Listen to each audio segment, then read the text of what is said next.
We have basically to spy for industry trends and for society trends that we always deliver. You have to sell 100 million and you have to make 10 million profit. But we can't survive without molecules. It's a 20 billion investment. So hydrogen is not so expensive. The lithium ion will stay forever. How flammable is hydrogen? Will my house explode if I'm heating with hydrogen? Yeah? Green energy is becoming cheaper and cheaper and everybody will go that way. The politics should get the people on board. Yes. But what we need now is to get things done. Yeah, we don't need regulations and rules and whatever. But sometimes you have to bring things to work. Yes. You cannot develop forever. Isn't that nobody has ever developed such a hydrogen economy, and now Germany should do it. The time is ready for doing it. Yeah. Yes. So let's do it.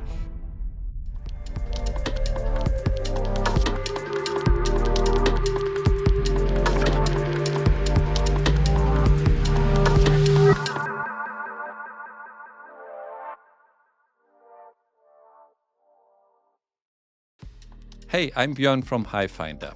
I'm your host of the podcast, The Hydrogen Leader. In this format, we want to inspire future hydrogen leaders. Please do me a favor and subscribe to our channel. If you like the content, it helps a lot to grow the channel. Thank you very much. Welcome, Professor Markus Hölzle, to the podcast, The Hydrogen Leader.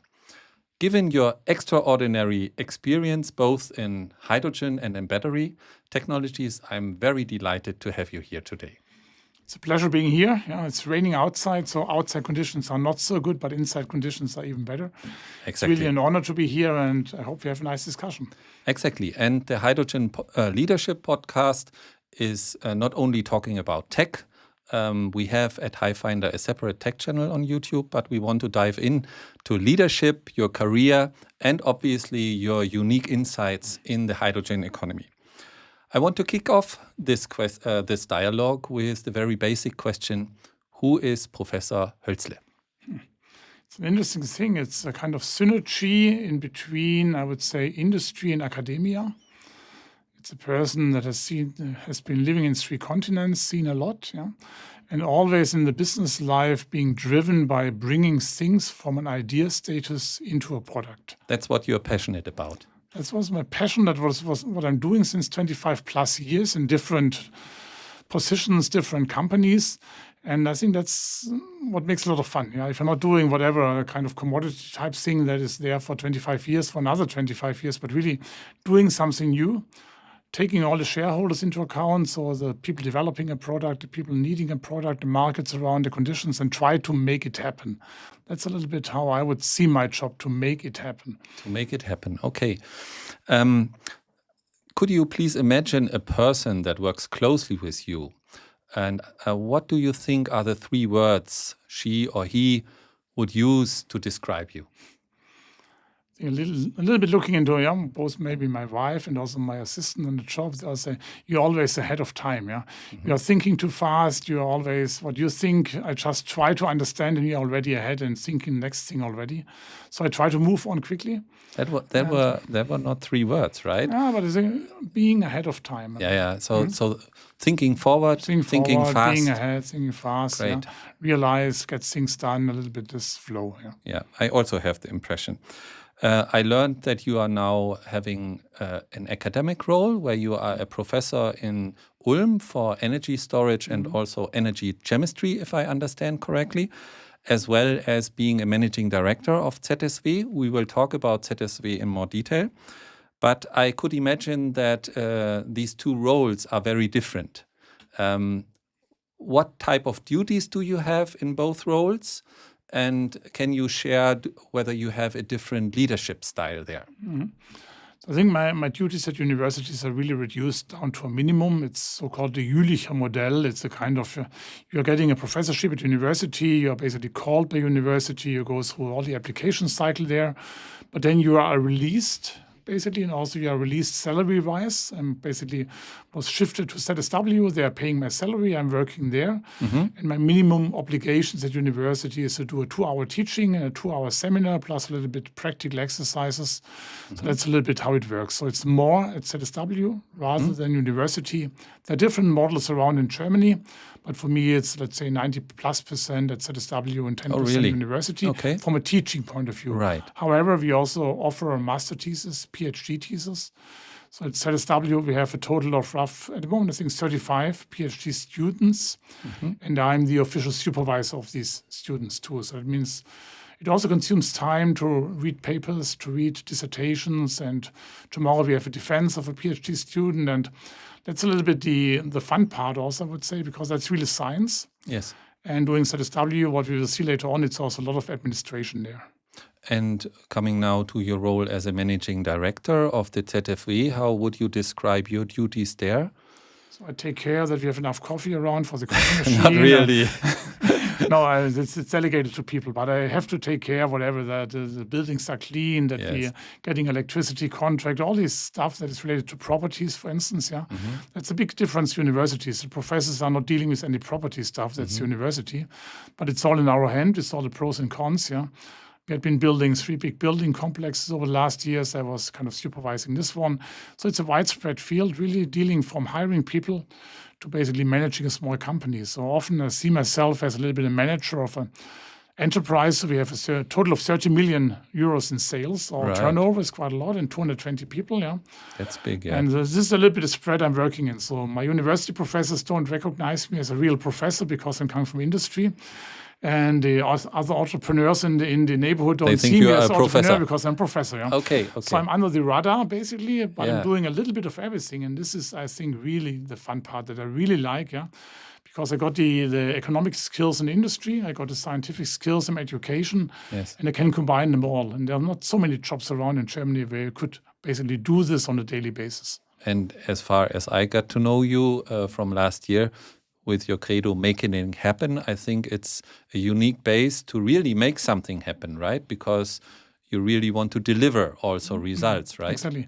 That's a little bit also the ZSW as institute. Where is it coming from? It was founded 35 years ago, that time by the Minister President of the state of Baden-Württemberg, because he recognized that we have famous universities here like Tübingen or Heidelberg, but they're doing fundamental stuff. What is fine and great, and don't get me wrong here, Yes. But on the other hand, we have a lot of small enterprises, especially in this region of Germany, in Baden-Württemberg, and they need a tech transfer.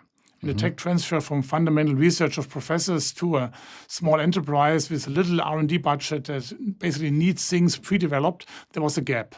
Right. And then ZSW and other institutes had been founded, and all the energy topics went to ZSW. And that's the reason why we're doing, since more than 30 years, stuff like photovoltaics, batteries, hydrogen. And keep in mind, 35 years ago, it was in 1988, a lithium-ion battery was not even in the market. Just to give you an idea, it's not so far in the past, but it was a different time. Lead acid was the dominating battery. Nickel metal hydride just was invented. Solar panels had been so expensive that you could use it in satellites, and nobody at that time could envision at all. Nobody. That things change in such a way that today we really can afford all these technologies, and they will boost and, let's say, positively dominate our future life. Yeah, we come to that later also. Coming back to the leadership topic, I understand as a professor you have the opportunity to initiate discussions, to initiate probably some research directions, and you more or less lead by initiating those things because everybody works so independently. But I guess running a company as a managing director, you are a real leader, right? And I could imagine that your role is also shaping the strategy of the institute, collaborating with your leaders and stakeholders in the government. What do you think if you would be a managing director of such an institute, not only at ZSW? How are you successful in that way? And how do you define your success as a managing director? I think if you're at university as a professor, you're a civil servant, you're having a fixed budget, you're having 2, 3, 4 positions. That's all not the case at ZSW. So we really are working like a company. We have to generate money and sales and earnings. And from that, we can invest and reinvest and can plan our future. That means we are working very close with industry. We have basically to spy for industry trends and for society trends. And out of that, we have to generate projects that give us money both from government as well as from industry. I think that's the interesting part, and that's also where we have to really stick very close to the real-time thing. So we have some budget for doing some fundamental research for 5 years ahead of time, but the money is generated right now. That means we are trying to identify trends very early.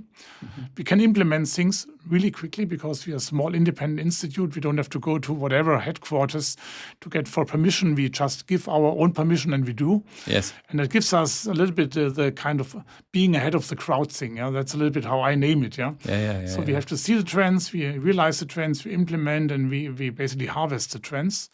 And then other institutes like the big research institutes and the research associations like Fraunhofer, Helmholtz, they always can jump on these trends later. Yeah? But then we should be ahead already seeing the next trend. Yeah. And one more important thing is, as I mentioned, it's always happening together with industry. Yeah. So if we look in batteries, hydrogen fuel cells, all these energy technologies, a lot of work was done by industry. You have to be honest here, yeah. And because a lot of work was cost cutting, optimizing step by step.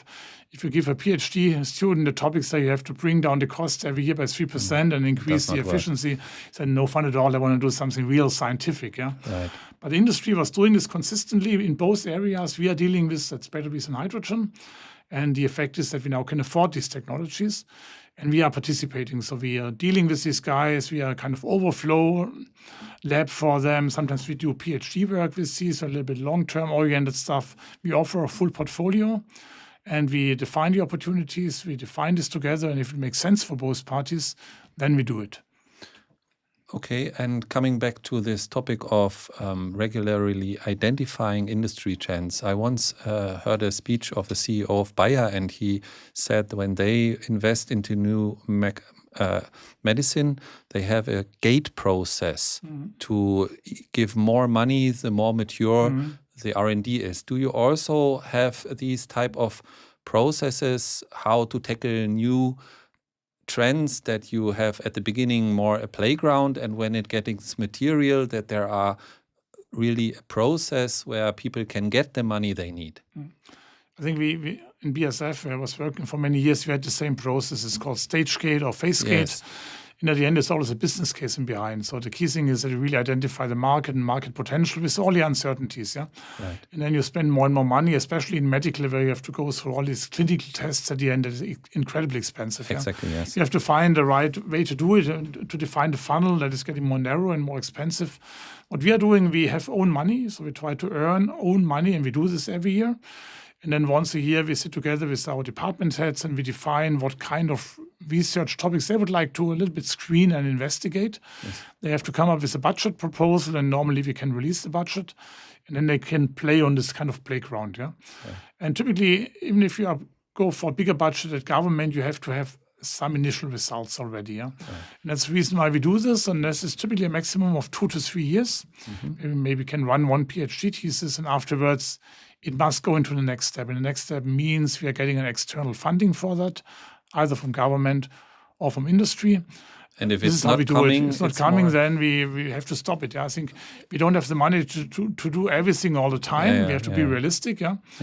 But normally it's coming, and if I look a little bit in this different fields, sometimes the governmental organizations are willing to pay a little bit earlier. Right. Other one want to see a certain technology level to give them more money. So we know these rules, and we know our partners on the other side. Typically, also a lot of knowing people, knowing how to deal with.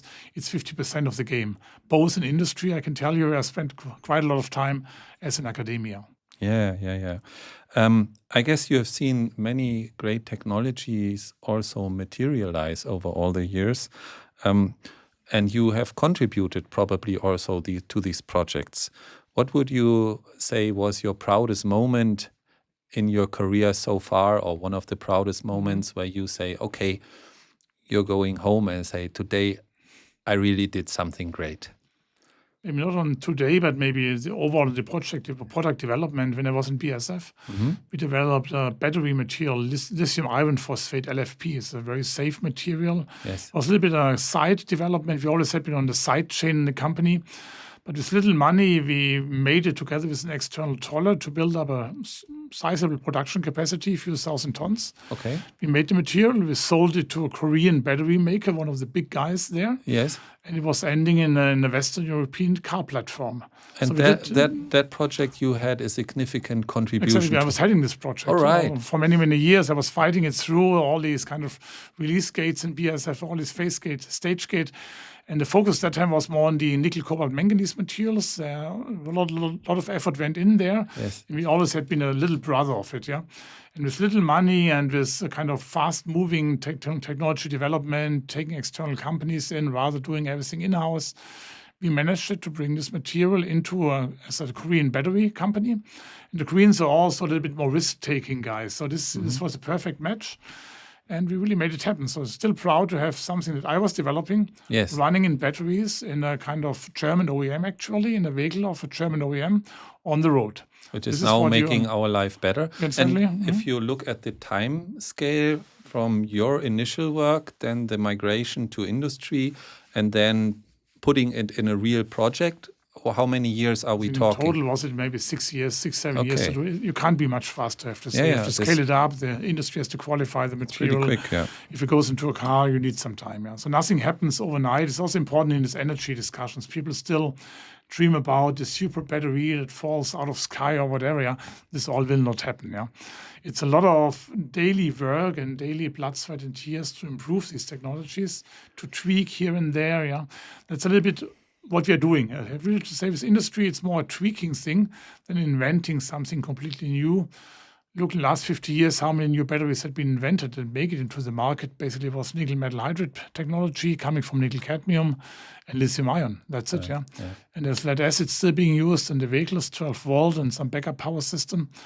And that's it, yeah. And beating lithium with this very high voltage is the highest voltage of any chemical element. To beat this one is not easy by definition. Yeah? From that point of view, we already have a very great battery that you can further develop.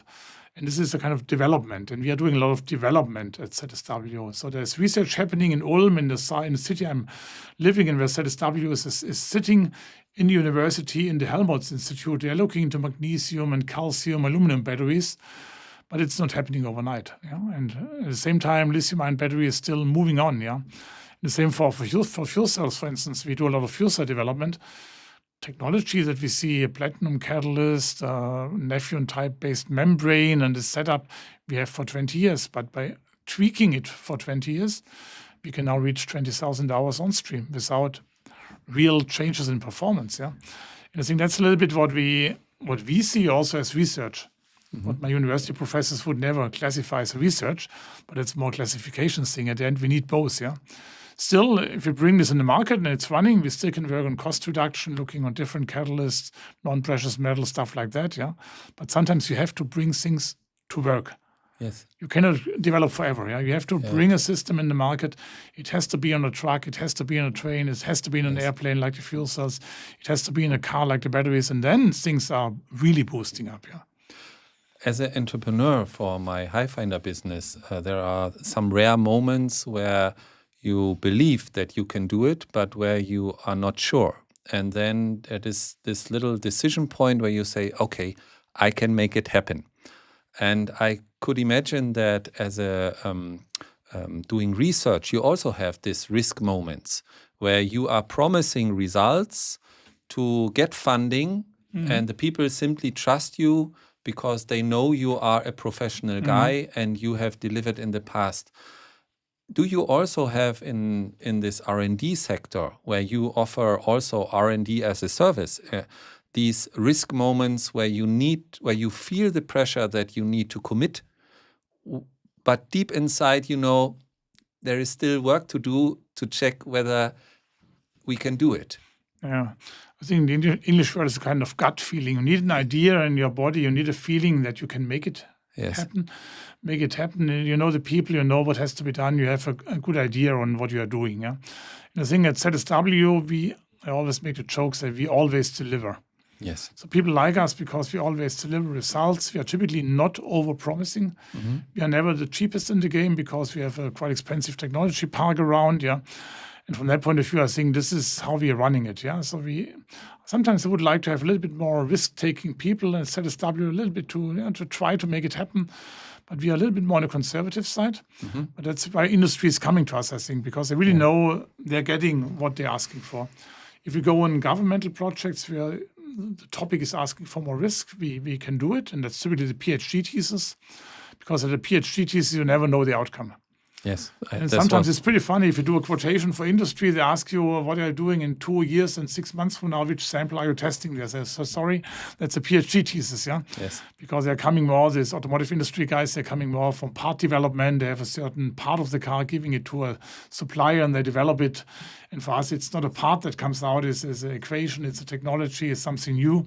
That's sometimes interesting discussions with procurement organizations of automotive companies. But we always get a deal done, and then we are working on it, yeah. But of course, we just to finish the other extreme is we do some battery tests or some hydrogen fuel cell tests. Of course, industry is giving us the requirements. Yes. We do a quotation based on it, and we get the order. We exactly run this test, yeah. So this is pretty easy. That's normal business. Yeah. So there are areas where you feel comfortable committing, and others you come from more or less your mission to deliver. Yeah, but I think I'm working in a field where I have experience. So that's good luck when moving from BASF to ZSW.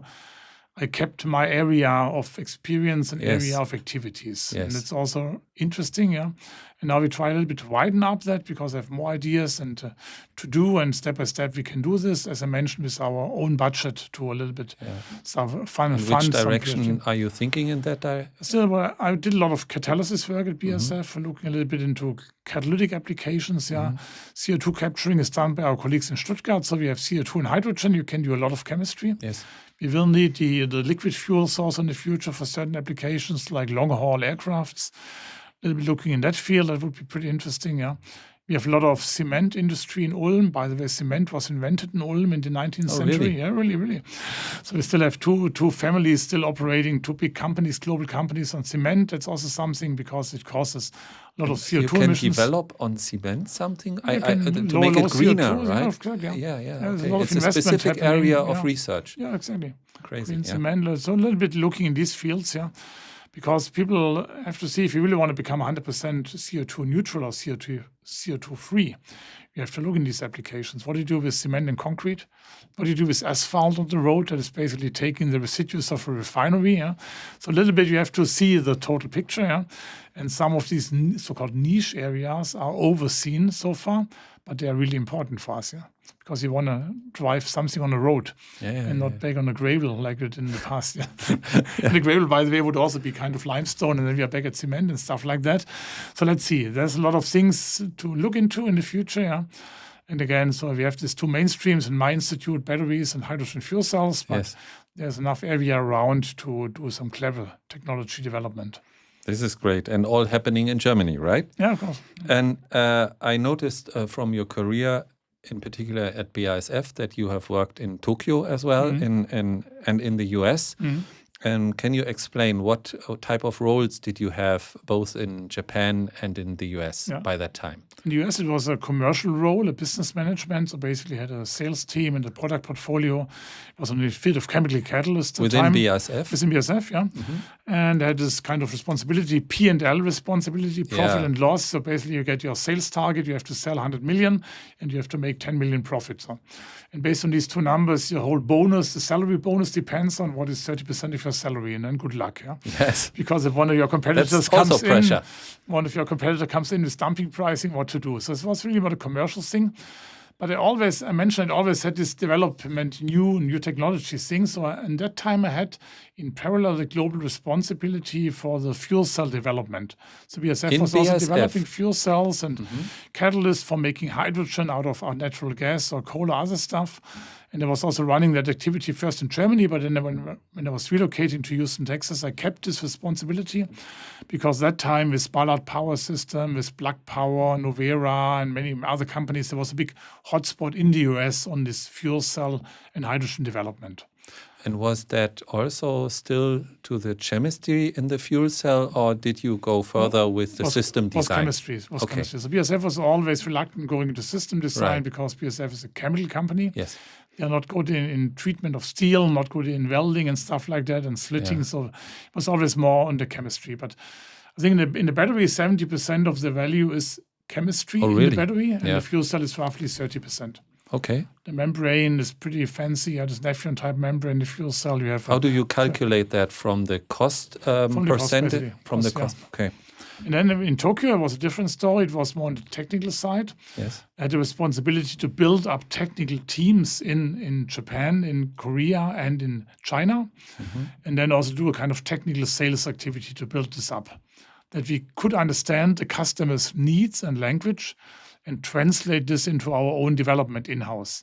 Yes. So if you go to China and say the customer tells you something, and the Koreans and the Japanese, you try to put it together into a hopefully uniform picture that what the market needs. Yeah, maybe the Korean market needs something different to the Japanese and the Chinese. And if you visit 20 customers or potential customers, you're getting 20 spec sheets. I mean, 20 different specifications what these guys are looking for, and then to bring it into Into a one product. development timeline into a product. That was then my task, and I had lab capacity in Shanghai and in Amagasaki, that's a suburb of Osaka. And it was a lot of fun, yeah. And traveling to these Japanese customers, bowing in the right direction with the right angle, yeah. China more doing a good eating, in Korea doing a lot of drinking. So if my liver was damaged, it was during my time in Korea. Oh, I really? can tell you, of course, yeah, I can tell you. And of course, I like Asia, great food, yeah. And basically, this was still a time, it was from 2012 to 15, when China was still an open country. Okay. There was a very positive competition between China and Europe. Yeah. Everybody wanted to help each other and do it better. I really enjoyed that very much, I have to say. When was that? 12 to 15, 2012 Okay. to 2015. Okay. That's not too far Not away. too far away. No, in the last 3, 4, 5 years, things have been really turned into a bad mode, I have to Yeah. say. Yeah. But I that guess you time- still have good contacts in these regions, Good right? contacts in the regions. Yeah, I'm not traveling so frequently anymore as I did in that time. And I think it's still the same in Japan and South Korea. So South Korean people working a lot because they have this little country only. They have to sell globally. Japan is, from an engineering point of view, very similar to German people. That's why Japanese and German people belong. They go along each other very well because they have the same mindset. Yeah. And the Chinese are the bullish guys, yeah. But this has really now turned into a little bit more politics. What is a pity, yeah? Yeah. It was a real pity, and you see a little bit what's happening in China. Of course, they had been catching up, yeah, closing the gap at least, yeah. And the fit of batteries with all the governmental support bypassed the Europeans, yeah. Yeah. But you have to be honest, lithium-ion battery is an invention out of Japan, out of Asia. If you're discussing fuel cell, hydrogen, these technologies, these are basically European technologies. Yes. Where China is now trying to catch up again, yeah. And we have a chance to win that race if we now really speed up and bundle our forces. And coming back to the business culture, you mentioned it on a very high scale. So as far as I see, the US are very driven to deliver results fast. What I have heard, I don't have so much experience in Japan, is that their consens is very important, whereas the Chinese are also very fast in things.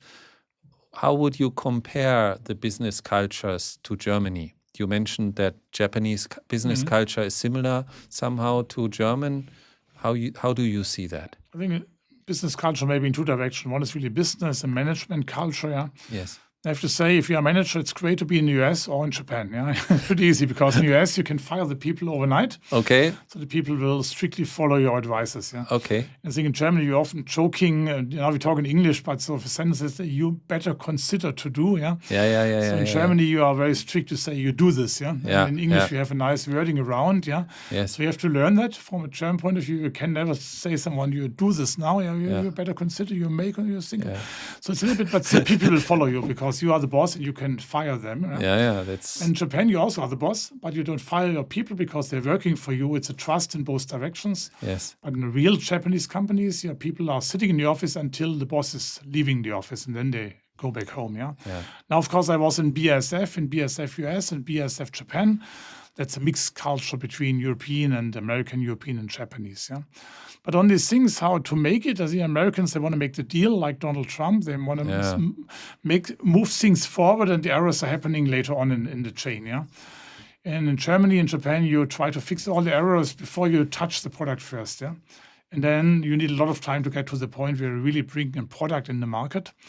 And the Koreans and the Chinese are a little bit in between. They have many companies, everybody tries, There's money from government, and one will succeed, or 2 or 3 will succeed, Yes. There's a lot of failure and failing things in China too. That we don't hear about, We don't right? hear about, because China is 1.4 billion people. We are 80 Yes. million. That's a factor of 15. And there are 1,000 professors for batteries. I learned this last week in China. And there's 30,000, and there's 31 in Germany. 1,000 professors in China, put a lot and of 31 in Germany of for course. battery technology. Exactly. But we are 80 million people, and Chinese are 1.4, so it's factor 15 in between. Yes. 80, 30 times 15 is 500 roughly. The Chinese on purpose put more professorships in because they see this as a strategic technology for China, and I think that's a little bit how it works. Yes. So I don't make the statement right now, if you have 500 professors in Germany, that things would be better. Yes.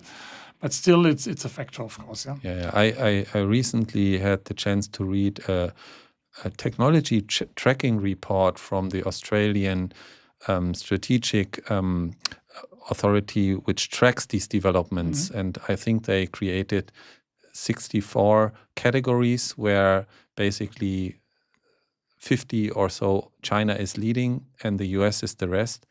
And we are only in half of those categories in the top 5. Yeah. And I think that also in that report, it was stated, as you said, that they have 10 institutes where Germany has 1. And this makes a difference, right? Yeah, but still, I think the Chinese are really fast in scaling up things and to bring things on the road. Yeah. In the battery case, it's really as it is, And there are mistakes happening and failures happening and whatever, but they couldn't just continue. Yeah. And this is, I think, the real strength, this quick turnaround, And I think one impression that I had in the US, you want to make money. And in Asia, you want to make good products. And good means doing the job and being affordable. This was really a big difference to European and American culture. Even if there's no need to further improve a product in Korea, for instance, they still do it. Every year, a product must become cheaper. Yes. A product must become more affordable. A product must become better. Every year. Yes. Independent if you need it or you don't need it. In the Western culture, you would say, oh, let's stop here. I can make a big, nice price in the market. I'm harvesting a little bit money. And then if the market asks for more, I will continue to work on the product, And that's not happening in Asia. And that's a little bit also what you see now. In all these technologies, the Asians are dominating more and more. Because solar the panels, iteration cycle are so fast. Are fast, and they're always happening. That's maybe the key difference. They're always happening. In Germany, you could do a fast iteration cycle 1 or 2 times. And then people would be exhausted, and you would basically be happy that you have done it, and then relax for 1 or 2 years. And this is not happening. Then the next cycle is directly continuing. And I think in an interview that I read, you pointed to the extreme competition also that is taking place in China or in Asian markets. So I think that from an outside perspective, sometimes many of these technology advancements are perceived as being strategic. However, I think that if you, in your own market, have to innovate so fast to survive, and then as a side product, you can go international. It's basically you're just innovating because you want to be successful on your market. And as a side product, you can be very also successful on export. Do you agree with this view? I think the Japanese market is shrinking, population is shrinking, and the companies have to export. South Korea, same story. South Korea is an island, basically. They are kept there. North Korea in between the mainland. There's no way. So but these guys are really going right? massively into export. So in South Korea, even more people are trained in English language, was a big obstacle still in Japan. I think this is one thing. The other thing is, it's just this. I often make the case, say, well, if you are a student there in Japan or in China, you have to learn this 2,000 characters to write in your language. Yes.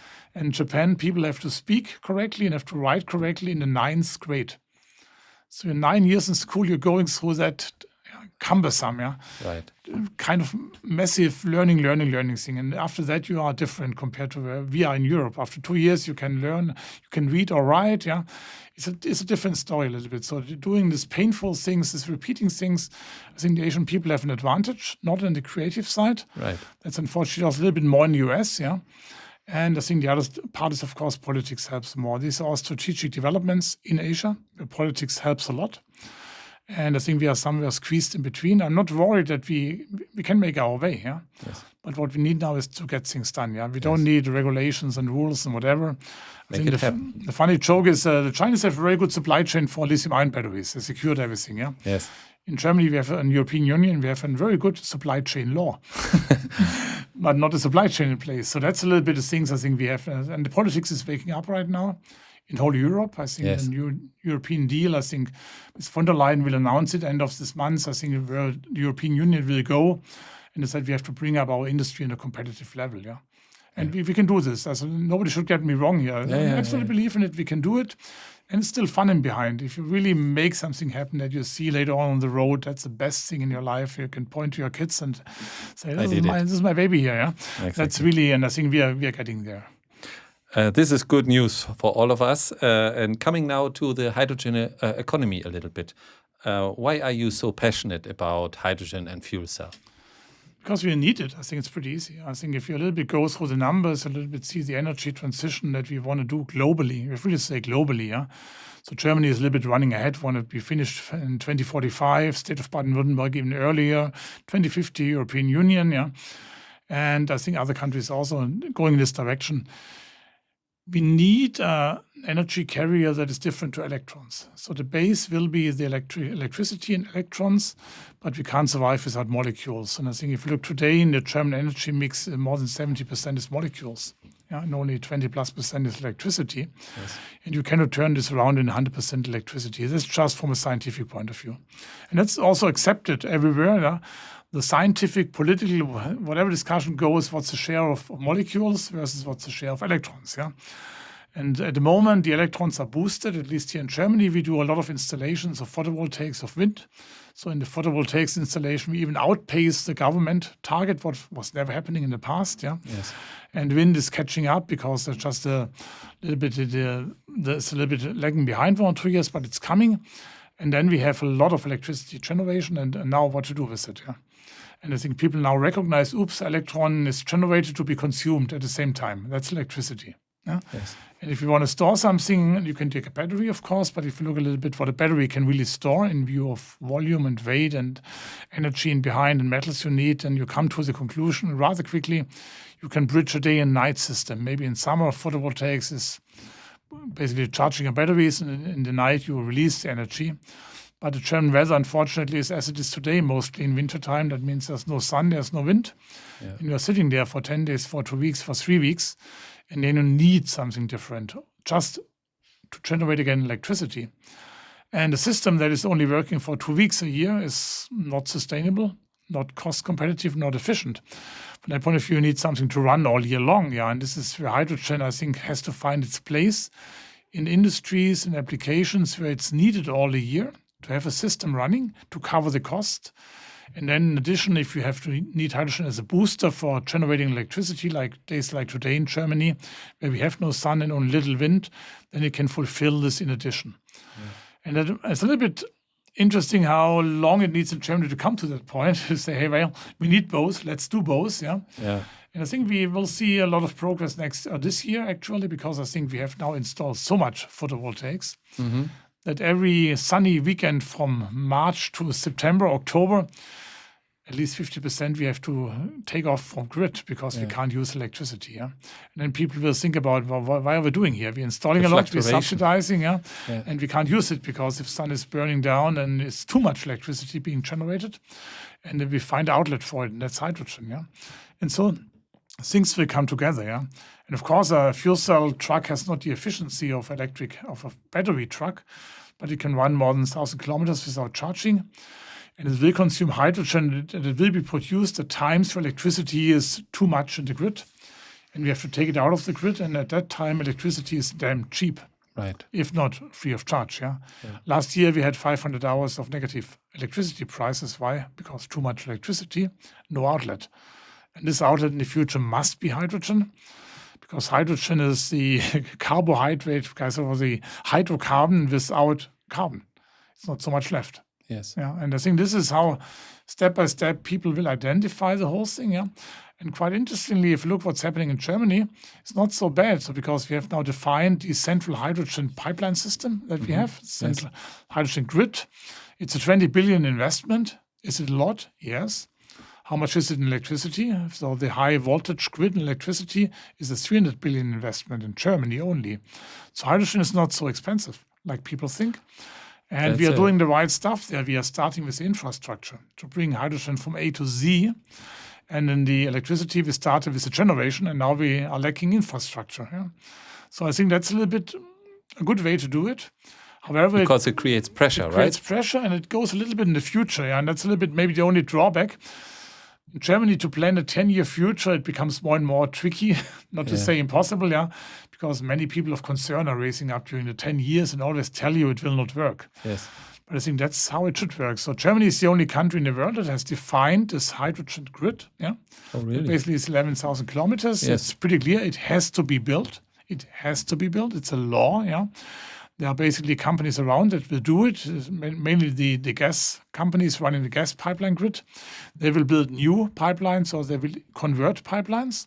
It's all basically defined. Let's do it.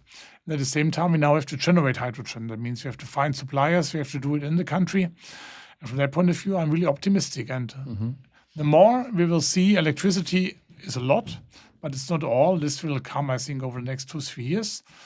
And that the dream of all electric society, where everything all the time runs only electrically, will be a dream. And I think it's not a bad dream, but it will be a dream. And in addition with hydrogen, it will become reality. Oh, this is a great statement. So what you're saying is the dream to run electric only will be a dream, but with hydrogen, it will become a reality. Exactly, yeah. And coming back to the negative electricity prices, is it right to say that if we have these negative prices, it is somehow an indicator of the inefficiency of our electric grid? Because I would imagine if there would be enough storage capacity, these different fluctuation would be much less, because then you would have people trying to store energy by the electricity much earlier. Is that fair? I think looking at what German government is planning just on the photovoltaic side, there should be a total installation of 250 gigawatt capacity in Germany in 2040. In battery? Like in photovoltaics. In photovoltaics, yes. So we have a 250 gigawatt generation capacity. Right. The highest consumption capacity that we have today is roughly 80. It may go up to 100. Per day? Gigawatts, so per hour, basically per unit, And then you can see if the sun will be shining in the future, you generate 250, and you only can consume maximum, 100. And the weekend days much less, Right. That means you have to store a lot, and it's a huge amount of electrons that you have to store. And if you calculate it for batteries, there's some calculation around. My students did it, so that means the capacity that Tesla is playing in Grünheide for batteries, you would have to run the facility 200 years to deliver all the batteries to feed Germany for 1 week in the winter. If there's no sun and no wind, it doesn't work. You would need a hell of metals coming from mines and stuff like that. So it makes no sense for the summer-winter storage. The seasonal storage. The seasonal one, because it makes sense day-night with photovoltaics. And I think if you look in press releases from energy providers like the local one, the EnBW, they clearly said all new photovoltaic parks we are installing will come with a battery. Because in the peak hour during the day from 10 to 2, I can't sell my electricity anymore. Yes. So I store it in for 0 cent and I sell it at night again for 10. So this is happening, but it doesn't help us for wintertime. And this is what people recognize. And we even need much more hydrogen electricity for synfuels and other stuff. Right. And if you think in the long term, you're making the synfuels out of CO2 from the atmosphere. You need carbon capture. Then you have CO2, and if the chemists write the equation, CO2 plus hydrogen is giving CH2. That's the fuel, Yes. But it also gives 2 water. That means you need 6 hydrogen to have 1 molecule of fuel, So there will be a lot of hydrogen being needed in the future. And I think the good news is, if you a little bit look over the last 3, 4, 5 years and the studies, even from the same kind of companies or consultants, the amount of hydrogen being needed is always going up over that time. People recognize it will be more and more. Yes. But at the same time, the amount of hydrogen being generated in Germany is also going up. Yes. Because 10 years ago, people thought hydrogen we don't have in Germany. We can't generate. We have to bring it from the outside. And we will bring hydrogen from the outside in the future, as we bring today natural gas and oil from the outside. Yes. But there will be, I would assume, 50% being generated in Germany. Okay, that's Because a lot. we have this excess of wind and photovoltaic that we all have to harvest, transfer it into hydrogen. It's a 70% efficiency. It's not good. But the other thing is shutting down the generation, shutting up the photovoltaic panels. That's a 0% efficiency. And 70% is much better than zero. And I think that's the comparison we have to do. And again, it's German technology. So all these things you need for pipelines, for valves, for storage, electrolysis, you can all buy made in Germany fuel cells. Even the machinery company behind who building the assembly lines for fuel cells, made in Germany. So this is basically a good way to generate wealth for the society if we really push for that direction. Yeah. Look into automotive batteries. Right now, not a single automotive battery is coming made in Germany. There are installments in place. CATL is producing. In Erfurt, you have to say, yes, Volkswagen is now investing. Porsche is doing something. It's a little bit coming. Yes. But it's not that you develop something. You basically get a copy-paste from an Asian development to be produced in Germany, having the label made in Germany, but this is a little share compared to the overall demand. Yeah. This can be a different story for hydrogen if we now just say, let's do it. Let's install it and let's plan for it and let's go for it. And then step by step, things will come together. Yeah. So what blows my mind from what you're saying is that the hydrogen infrastructure, which only costs 30 million, is cheap compared to the electricity grid that we need to build of 300 billion, right? So it's only 10% because sometimes you get the feeling that people reject the hydrogen technology because those investments are publicly discussed, whereas the investments in the electricity grid somehow are done below the headlines. And then you get this misperception. But what you're saying is that first we need both to really create a good grid, but it's not the case that hydrogen infrastructure is costly compared to electricity infrastructure. It's not at all. I think it's also comparisons how much energy you can transport, Yes. with a kind of high voltage cable and with a pipeline, basically. If a pipeline with a meter diameter with hydrogen, you can transport as much energy as you do with 8 high voltage lines, basically. Yes. So the transport of electrons is not so good, and basically in view compared to molecules. And also today, look, and we have 100 million tons roughly of crude oil coming into Germany.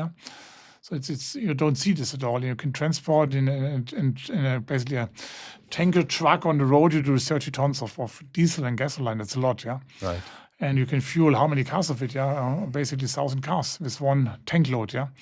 And that's a big advantage of liquid fuels, of course. And then comes the gaseous fuels like hydrogen, and then comes the electrons. I think you are right. Basically, the hydrogen, the central grid was discussed lengthily in public. And there was also a kind of governmental offering process in behind.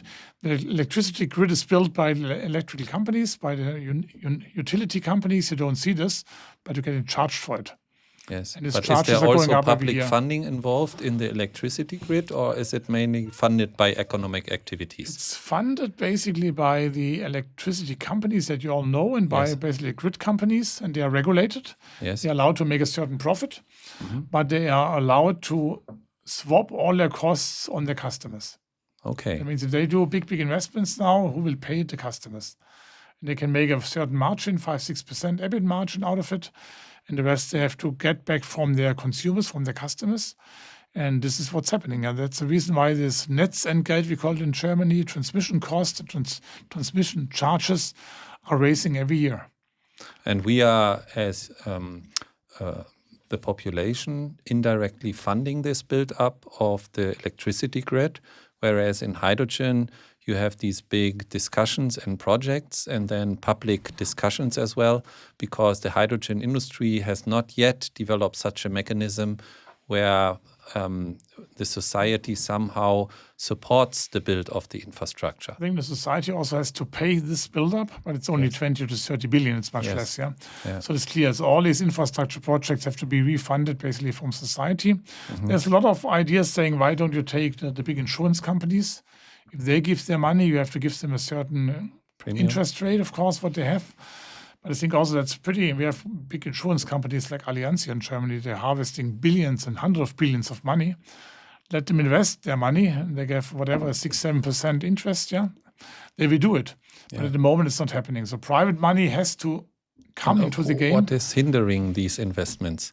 It's a little bit, you have to guarantee a certain interest, of course, for these companies. That's what government doesn't want to do right now. Right. So, but I think it will come more and more. You need private money into that field.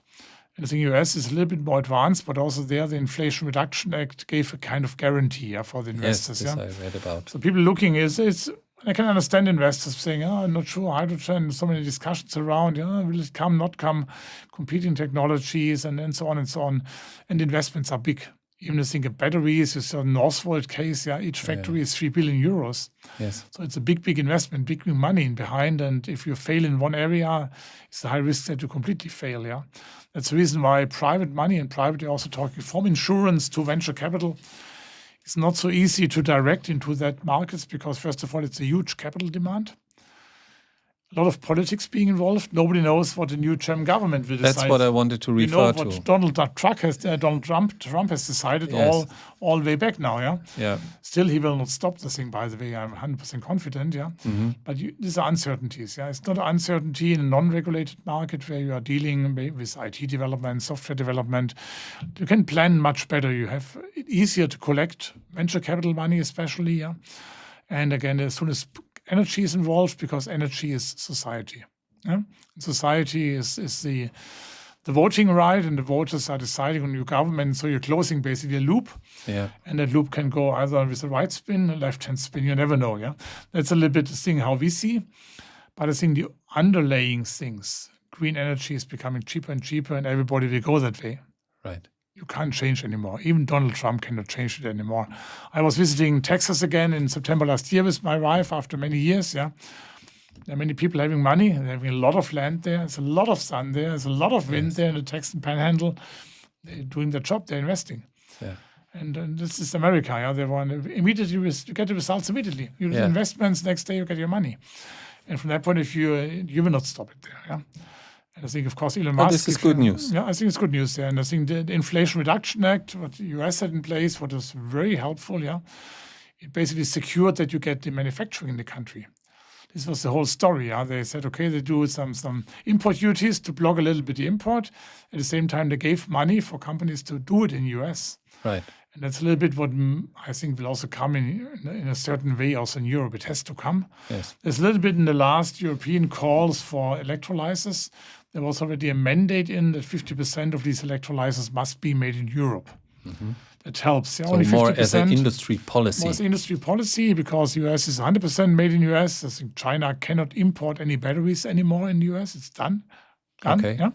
So this market is owned by the Koreans because it was already in place. And Donald Trump will now put more and more stuff in place. And I think this is a little bit change to the pros and the cons. For the pros, you have a chance for in-the-country development and production. We can do made in Germany for Europe.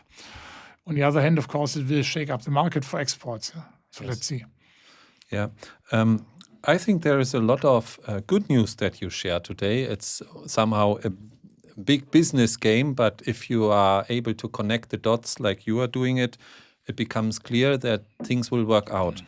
I learned that last week you have visited a very important battery conference in Berlin. And as batteries still play a role, are there any trends that you can share here which might affect our view on how new technologies emerge?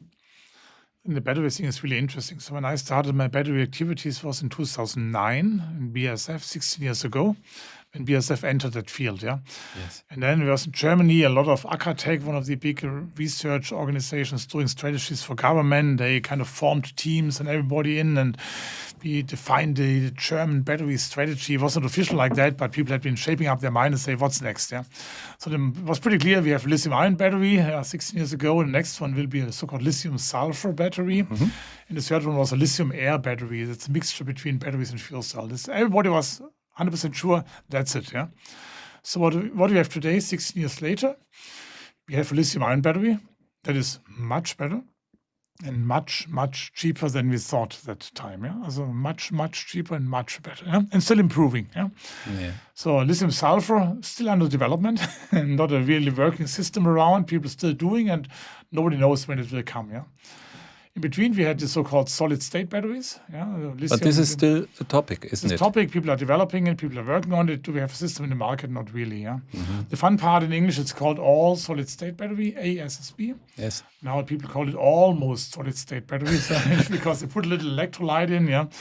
And I think these batteries and they also can burn and stuff like that to make a hybrid thing. Yeah. Because the real goal is difficult to reach. Yeah. But all of a sudden, we have a sodium-ion battery. What? Sodium ion. Sodium ion. Yeah, Okay. Came out of China, out of the blue. Okay. It came out. It was a development. People had been working on it, but nobody thought this will happen so quickly. Out of a sudden, we have a sodium ion battery, and we have first commercial products in the market. A lot of Chinese companies, but also startups in US and UK and France are bringing these products, and they're not so bad. I have to say, you don't need lithium anymore. You have sodium. Sodium is basically rock salt. Meersalz, Kochsalz in German. You get it everywhere. Yes. In the best case, you don't need any nickel, any cobalt, all of this toxic and expensive stuff. You don't need a copper foil. You all can do aluminum, a lot of benefits. Yeah? And that came out of the blue. And I still think, so what's next? I'm careful in telling what's next because there have been so many surprises on the way. But what is really for sure is the lithium ion will stay forever. Yeah? Right. And because lithium has the highest voltage of all chemical elements. And there's enough lithium around. Of course, you have to open up the mines, and there will be a lot of recycling kicking in the future. So lithium ion will stay because it's a perfect, superb battery. If there are new batteries coming up, like sodium ion, it's driven by cost. And maybe something for certain applications. Lithium sulfur is still under development. Why? Because the weight is only 1/3 of lithium ion for aircraft applications, for instance. But everybody knows working for aircraft industry, to qualify a new product in aircraft is whatever, 20 years. And to qualify a new safety-relevant product like a battery into an aircraft is 20 plus years. Right. That means let's see what the future will bring. I still have to work for 10 years, so maybe I will see the direction there. But given the rapid advancements, I think we can trust that there will be progress. There will be progress happening, of course. And I think the idea is now, if you look at the aircraft, you have all these vertically moving up and down aircrafts. In Germany, we have Lilium, Volocopter. They are dealing with batteries, lithium-ion batteries. Right. On the mid-distance intercontinental flight in the US and Europe, I think we are more looking into into fuel cell applications with liquid hydrogen that really brings you up to 3,000 kilometers. Yes, that's that's crazy. pretty interesting. And the funny part is you are not exhausting in emitting basically water vapor. That gives you these condensed stripes in the sky that also are in discussion to generate whatever, more rain or less rain. Yeah, you basically only generate water at 80 degrees. So you can drop off your water or use it again in the toilet of the aircraft. Yeah, so a lot of things, synergies in behind. We have a big project with Airbus in our institute, and it looks good. Yeah. So in the public perception, I have the feeling many people have lost faith in hydrogen fuel cell cars because they think that the race was won by the battery electric only cars. Is on academic level still there a passion for fuel cell and hydrogen technologies? So the race is still open, or would you say it does not matter, we need to look at the use case? What is your view? I think the academics is looking more into next generation materials. Like I mentioned, in the fuel cells contain today a platinum catalyst. They say, well, platinum we don't need or we don't want to have. It's correct. So where's the platinum coming in the future for the fuel cells? It's coming from the exhaust catalyst of the trucks, because a truck with an exhaust catalyst is a diesel engine. It's platinum based. The platinum from the converter, for the off-gas converter, is going into the fuel cell. Yeah. Yes. Still, there would be nice to have no platinum. This is what academia is looking for. Yeah.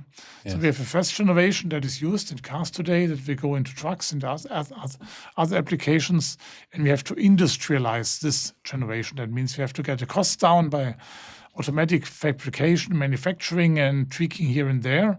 And that's, by the way, the same that happened in batteries. If you take your mobile phone today and if you open up your battery, the materials that are in this battery are the same that had been awarded with the Nobel Prize 30 years ago. All right. So now let's look at the hydrogen economy as a whole, because I think we have touched upon this great insights that actually the infrastructure is not so cost intensive compared to the overall electricity grid.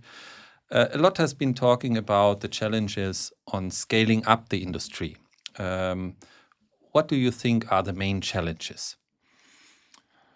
I think there's what do you need to get something running? You need a generation, you need a transportation, you need a consumption, also for hydrogen. If you look on the consumption side, there's chemical industry around, there's paper industry, other industries that need hydrogen. So there's industry ready to take hydrogen. So you have to bring the hydrogen to the industry. You need transportation. You need the pipeline grid, what we discussed. Yeah. Yes. Of course, you need a subgrid and stuff like that. But this is a kind of conversion of natural gas pipes into hydrogen pipes. And then you need a generation, of course. Yeah. And generation means you either do it in the country, for instance, here in Germany, via electrolysis and excess electricity, or you buy the hydrogen and it's generated somewhere else. Yeah. And these three things you basically have to develop at the same time. And that's the challenge. That's a challenge, yeah. And I think we develop in a future that is nobody has done this so far. Yeah, to be honest, yeah.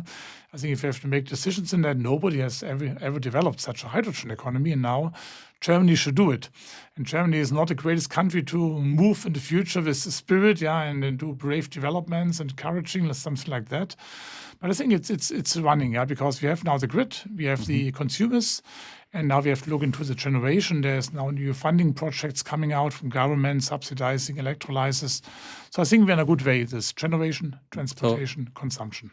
All right. And I think this consumption is depending on the production and or the generation, as you said, but it also needs to be imported, right? So Germany will be dependent also on hydrogen imports, right? Yeah, I think that's pretty clear.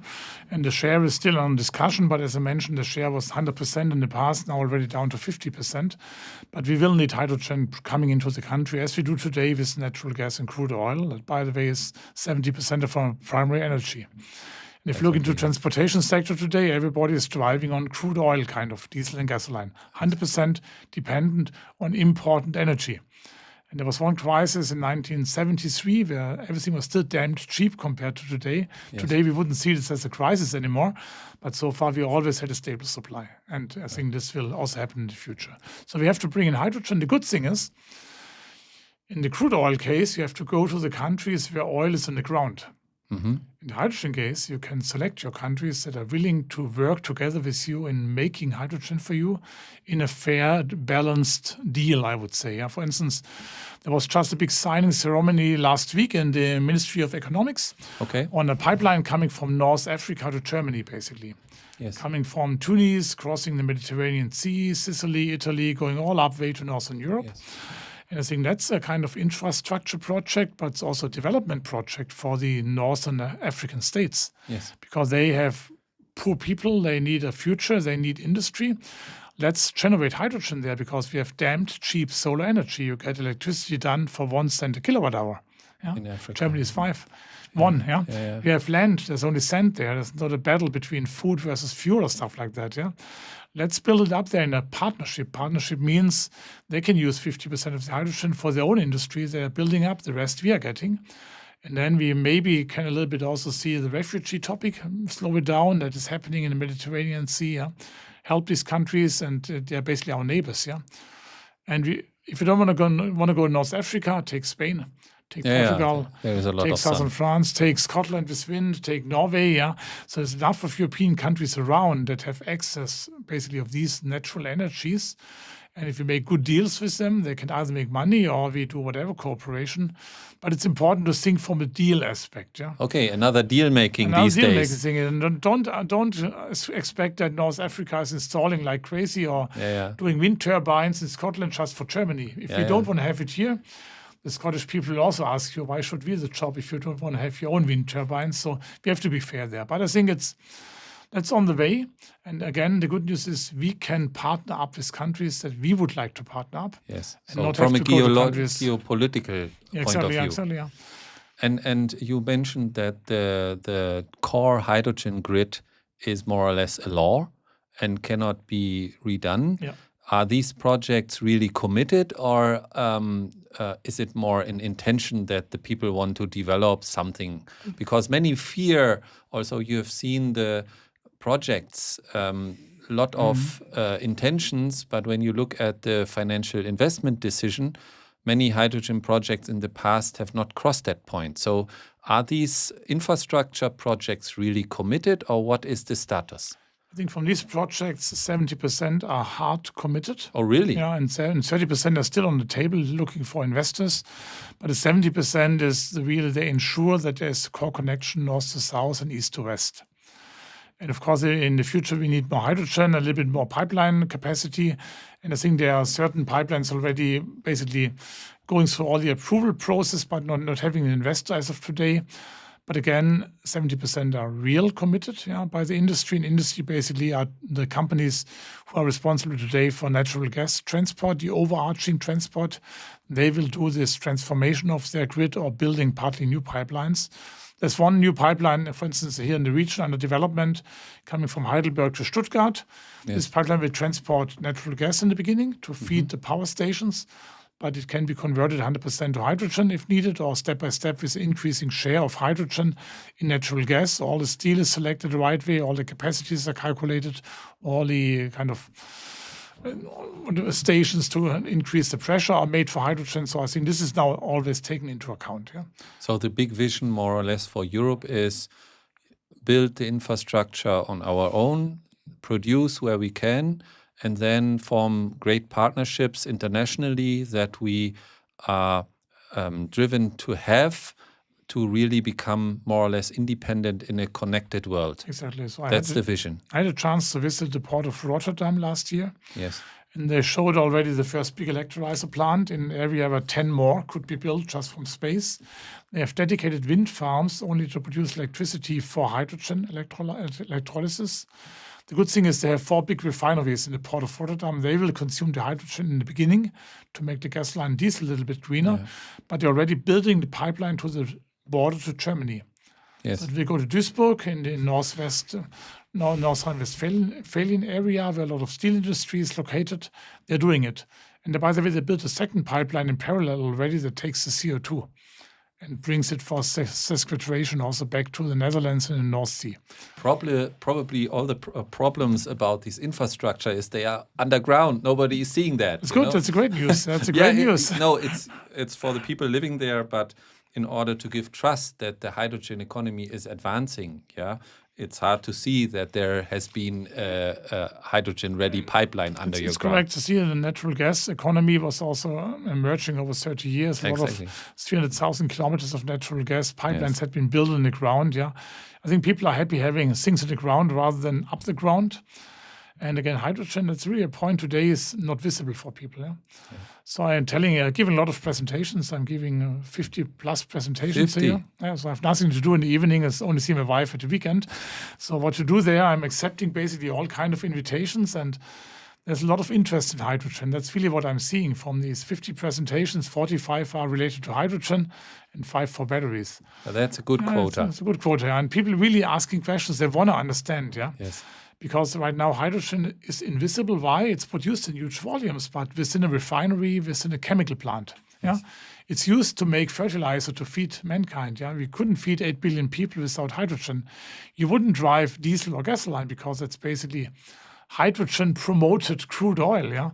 So hydrogen is everywhere around in your daily life, but it's not visible. Right. And therefore, people asking questions. And if you can answer the questions and also see this as a part of my responsibility, to avoid that hydrogen is getting into the dark side of the opinion because there's some fake news around. Just putting the reality on the table, and the questions are easy ones. Can you transport hydrogen in the pipeline, or will the steel burst? How flammable is hydrogen? Will my house explode if I'm heating with hydrogen? And you can really put a lot of things parallel to natural gas because many parameters are more or less equal. Saying if you have today a gas heating system, natural gas heating system in your house, I have one. I can sleep well at night. Yes. And most people will do. This will not change at all because hydrogen is basically the same, period. And I think that's what a little bit people would like to know and to understand, to come to a personal view and opinion on hydrogen. And the least thing that we need is that we are now getting some fake news on hydrogen without any scientific base, and people are moving in their mindset in the wrong direction. We got to know each other last year in Reutling, where you were giving one of these 50 speeches in an old cinema, I remember. Yeah, correct. And I recall, and what really impressed me, that after the presentation was over, you were there for 2 hours still, and I think it was 9:30, and talking to just normal people wanting to know how a fuel cell works. While I find this effort very impressive, I think it's not your job, because I think the politics should get the people on board. Because even if you give 50 presentations, it's good that you're doing this. You might be speaking in total to 50,000 people. But we need the entire society to get moving and to understanding this. And I think there needs to be taking place some education globally that this is what we want to achieve as a society, right? I think you are also an advisor to governments. And can you share what type of advice are you giving to these decision makers? Is it only related to technology, or do you also talk about these things, how to convince society in these meetings? Maybe first coming back to this Reutlingen event, I also still remember that one. Yes. There had been 3 important things that made me to stay for 2 hours. First of all, a lot of listeners in the talk having a lot of questions. Yes, definitely. Second thing, it was wintertime, it was dark outside and raining, no reason to leave, and there was free food around. So yes, I remember that too. So it was a good reason to stay there. And again, what is the task of a professor? It's basically teaching. Yes. And you're teaching students, high level, highly scientific, but you should be able as a professor to bring complex statements into easy words. Yes. And I think that's something what is very important in politics, not because politicians are not intelligent. That's not true at all, I have to say, because I'm talking to quite a lot of them. But they have 10,000 topics to deal with along the day. And out of a sudden, something happens and they have to jump on it, and journalists are asking questions. So they can't do everything. So you have to bring the key things to politics in easy words, but very important for me in scientifically correct, easy words. To avoid fake news. And to do this on a repeating basis. So on repeat things on a regular basis and in easy words. And easy words must contain the truth, the technical truth, also a little bit the society and scientific truth. So that's a little bit what is different to teaching students. But you learn this if you deal with politics. Still, you have to know it's politics. They are not obliged to take it. They can still say, well, good, nice information, thank you, and doesn't make use out of it, and put their focus somewhere else, But you have to go into this discussion, and you have to do it with all parties that you have around, including parties not being a friend at all of hydrogen. These parties exist, and you should go in and ask why, what's your problem, and then you always can come into a discussion. What I also learned that this professor title helps a lot. So it's really something I was not aware of that. You're getting invited, people listen to you, and you're going to discussions. But if you really deal with politics, so my approach is first of all to bring the scientific facts easily packaged, understandable to politics. The second thing is to link it a little bit into this complex network of society, economy, and technology, because this is basically the frame where politicians always are in. And I think would be too easy for me to step out of that and saying I'm only doing science talk. It doesn't help a politician in his decision making or her decision making. But again, I'm not making politics. It's also important. It's not my job to influence politicians in one direction that I personally like, because that would be politics. So we are dealing with politicians. I'm heading the advisory boards for green hydrogen here in the state of Baden-Württemberg. We are advising the government. Basically, we're looking to their questions. We try to answer. We put together the opinion of 20 people that we have in the advisory board. And I think so far we always had been unanimous decisions, never any contra vote. We always find a common ground. We are presenting this to the politics, and then hopefully they will take it. Can you recall a very important advice that you gave to politicians in these meetings where you were really passionate that people should follow your advice? I think it was maybe in the beginning of this hydrogen advisory board 3 years ago. Yeah. So we recognize that Baden-Württemberg is basically sitting at the end of this pipeline system. So hydrogen coming from the ports of the North Sea and all the wind excess energy, and then deep in the south is Baden-Württemberg. Yeah, and south of us are the Alps that are basically difficult to cross. Yeah, so there was a kind of understanding. Oops, yeah, if we don't request hydrogen, if we not actively tell everybody that we will need hydrogen in Baden-Württemberg, we may not get it. So it would be a black area. And it had been also be discussions forgotten. at that time with State Secretary Kreichen. Maybe not everybody can get what he wants, and so we recognize we have to do something. Okay. And then we put together with the government a strategy, and we had different meetings and big meetings also with the Minister President and signing of documents with 50 organizations signing up. So we gave a lot of things in the hand of the minister in charge, Mrs. Walke, that she could go to Berlin and say, hey, we need something. It can't be that we are not getting anything. And so things turned out that this was rather quickly off the table, that Baden-Württemberg is falling over the cliff. So we get access to the hydrogen grid that is now in development from 2 directions. Also France will give us something from the west.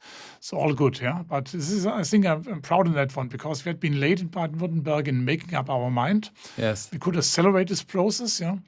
But at the same time, we said, okay, this is one cornerstone. The other cornerstone is we have good industry here for fuel cells, for instance, for trucks, for mobility especially. Let's make something out of it. We have some special interest in cement, for instance, when we also could do a CO2 from cement factory, plus hydrogen is giving kind of crude oil, you go into fuels, yeah. So a little bit structured the whole thing, yeah. But the key thing was really we identified this urgency to raise our vote and say, hey.